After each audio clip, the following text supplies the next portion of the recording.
Bonjour, nous sommes en 2021. Nous sommes dans le site de l'Institut Docteur Angélique et dans une série de vidéos consacrées aux commentaires du livre des Proverbes.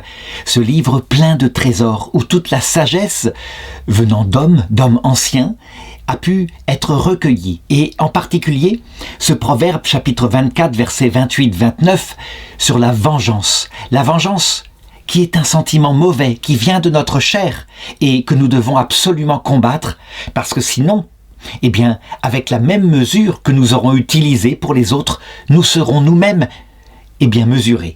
Voilà ce que dit le proverbe. Ne témoigne pas à la légère contre ton prochain, ne trompe pas par tes lèvres, ne dis pas « comme il m'a fait, je lui ferai, à chacun je rendrai selon son œuvre, dit le Seigneur ». Alors voilà, c'est vrai que lorsqu'on se fait un ennemi d'une façon ou d'une autre dans la vie, par exemple en ayant un propos malsain, quelque chose qui a humilié l'autre, nous semons quelque part le vent. Et au moindre prétexte, à la moindre retournement de fortune, nous pouvons récolter la tempête, tout simplement parce que l'adversaire qui est là, et quelquefois il est tapis depuis longtemps, souvent d'ailleurs il faut le remarquer, la vengeance des femmes, elle peut attendre des années, beaucoup plus peut-être que la vengeance des hommes. En tout cas, elle est présente dans le cœur des hommes comme des femmes, et lorsque le retournement se fait, étant dans la même situation qu'était l'autre, nous récoltons la tempête. Voilà pourquoi le premier acte de la sagesse, de la prudence, disons, pour être précis, le terme sagesse ne devrait pas être utilisé ici, c'est que il ne faut jamais se faire un ennemi de quelqu'un qui plus tard pourrait peut-être nous nuire. Je voudrais raconter une anecdote qui illustre comment il faut avoir cette prudence. Un homme que je connais avait obtenu dans sa jeunesse une reconnaissance en nullité d'un mariage sacramentel. Et c'est très bien, il pouvait donc légitimement se remarier à l'église. Il avait rencontré 10 ans plus tard une femme et évidemment, il devait par contre demander l'autorisation à cause d'un vetitum. Un vetitum, c'est-à-dire une obligation de demander l'autorisation pour se marier de nouveau à un évêque. Il l'avait fait. Il l'avait demandé, et cet évêque avait dit « Mais non, moi, vu les choses, comme ça, comme je n'ai que le côté négatif du dossier, jamais je ne vous donnerai l'autorisation. » Donc, il s'avère que la jeune femme, elle, qui appartenait à un autre diocèse, avait fait la même demande à l'official de son diocèse, qui tout de suite avait donné l'autorisation. Le garçon, voulant sans doute taquiner, peut-être provoquer celui qui avait si injustement refusé l'autorisation, lui avait écrit en lui disant « Voilà, je viens d'obtenir l'autorisation par l'évêque de ma femme. Le mieux, maintenant que l'autorisation est là, ce serait que vous nous mariez vous-même, parce que la date a été retardée, la fête a été annulée, et donc ce serait plus simple. » C'était évidemment une provocation amusante, peut-être amusante, mais toujours est-il que l'autre en question, il l'a pris comme une provocation. Même une chose comme ça, qui est effectivement n'est pas si méchant, même une chose comme ça, il faut éviter. Parce que si par hasard la vie se retournait et que ce prêtre-là, pour une raison ou pour une autre, notre destin était dans ses mains, alors il est probable qu'il se vengerait. De fait, ça n'est pas arrivé, mais voilà comment il faut agir en prudence. Il faut être capable, en effet, de connaître la nature humaine et de savoir que certains se vengent, que tout le monde n'est pas joueur, n'est pas bon joueur, je veux dire, et que certains, évidemment, n'ont pas le sens de la justice. Ça veut dire, n'agissent pas en suivant la conscience de leur âme, mais plutôt, je dirais, une revanche au moment où elle peut se produire. La vengeance est dans le cœur des hommes et on peut le reconnaître. Quelquefois, l'expérience est frappante, le pape Benoît XVI en avait parlé. C'est de constater comment, quelquefois, elle est encore plus forte chez des prêtres, plus forte encore que ce que j'avais dit, peut-être un peu trop rapidement, pour les femmes.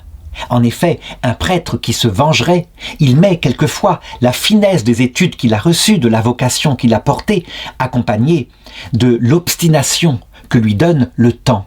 Et donc, de la même façon, on peut voir parfois des vengeances comme ça s'établir chez des prêtres. Je me rappelle, par exemple, étant jeune professeur arrivé en Belgique, eh bien, avoir été inspecté par un prêtre qui n'appréciait pas ma manière d'enseigner la théologie.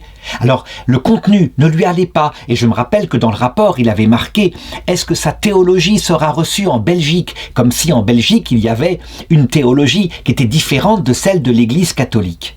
En réalité, nous étions en pleine crise, sortis de mai 68, et sa théologie à lui, à ce prêtre, était une sorte d'humanisme horizontal, comme c'était à la mode à l'époque. Toujours est-il que, finalement, un jour, je fus titularisé professeur de religion, mais dans un autre circuit que celui où appartenait ce prêtre. Et un jour, je le croise par hasard dans une réunion de professeurs, et il me demande comment ça va. Et moi, tout joyeux, mais sans poser à rien, je lui dis « C'est formidable, ça va très bien, dans l'école en question, c'est le paradis, nous sommes soutenus par notre directrice, etc. » Sans doute, malheureusement, naïvement, n'avais-je pas fait attention à cette possibilité de la vengeance dans le cœur de l'homme? Sans doute l'avais-je humilié, parce que ce prêtre-là, sans doute, eh bien, il s'était engagé à ce que jamais je ne sois titularisé, mais je ne dépendais pas de lui. Eh bien, il s'avère que, 10 ans plus tard, il eut l'occasion de se venger. Un élève avait porté plainte contre quelque chose en cours, quelque chose qui évidemment avait été réglé par l'école. C'était une accusation aberrante, je lui avais mis une heure de retenue, parce qu'il était d'une vulgarité profonde dans la classe. Il traitait les filles vraiment comme des objets sexuels, on peut le dire, c'était ça qui se passait. Toujours est-il qu'il s'était vengé en disant « Il fait exception des personnes dans sa classe et il nous impose le catholicisme ». Toujours est-il que là, la plainte revint à ce prêtre qu'avait monté en hiérarchie. Eh bien, il se vengea obstinément. Et on peut dire qu'il appliqua ce que dit ce proverbe. Il témoigna faussement, ne témoigne pas à la légère contre ton prochain, ne trompe pas tes lèvres et ne dis pas « comme il m'a fait, je lui ferai, à chacun je rendrai selon son œuvre ».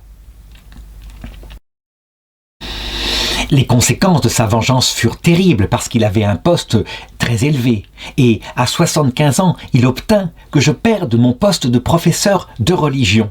Évidemment, de manière absurde, injuste, et ceux qui me défendirent, dont l'archevêque de Malines-Bruxelles, ne purent rien faire.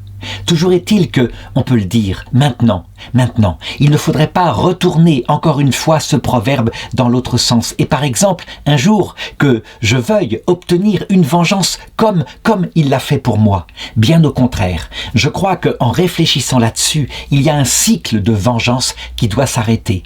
Et par rapport à nos ennemis en particulier.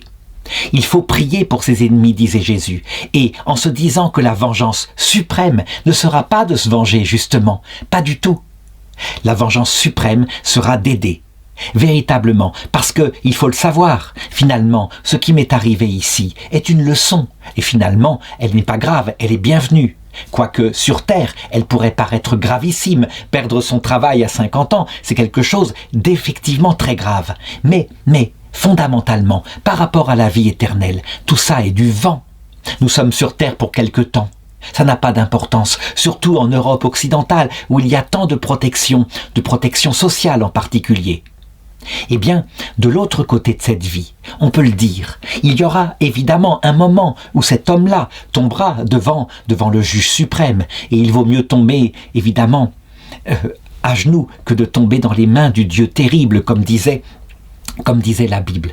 Eh bien, la vengeance suprême, dans ces cas-là, celle qui est évangélique, ce sera simplement de l'aider à sortir du purgatoire, en sachant que nous-mêmes, il se pourrait bien que nous nous trouvions, et moi-même, au purgatoire, et qu'il m'aide, moi-même, à en sortir, s'il en sort avant moi. Donc, de l'autre côté de cette vie, il faut en être sûr. Si nous avons répondu au mal par le bien, à l'ennemi par la prière, alors nous récolterons. C'est un héritage qui vaut le coup, qui est beaucoup plus grand d'ailleurs, et qui d'ailleurs, je le crois, comble le désir de vengeance qui est dans notre cœur, comble aussi le désir de justice. Il n'y a pas plus grande vengeance, plus grande justice que celle d'un amour qui se réconcilie. Et nous travaillerons ensemble avec ce prêtre pour l'éternité, au service de ceux qui sont encore sur terre. Lui, en se souvenant comment il s'est laissé aller à la vengeance quand il était sur terre, et pour aider, sans doute, particulièrement, les enfants du Seigneur qui seront sensibles à ça. qu'il faudra purifier de ce sentiment mauvais. Et moi, peut-être, en montrant depuis le ciel, peut-être, à quel point la miséricorde domine sur tout, et quelle est la meilleure vengeance, au-delà de toutes les vengeances.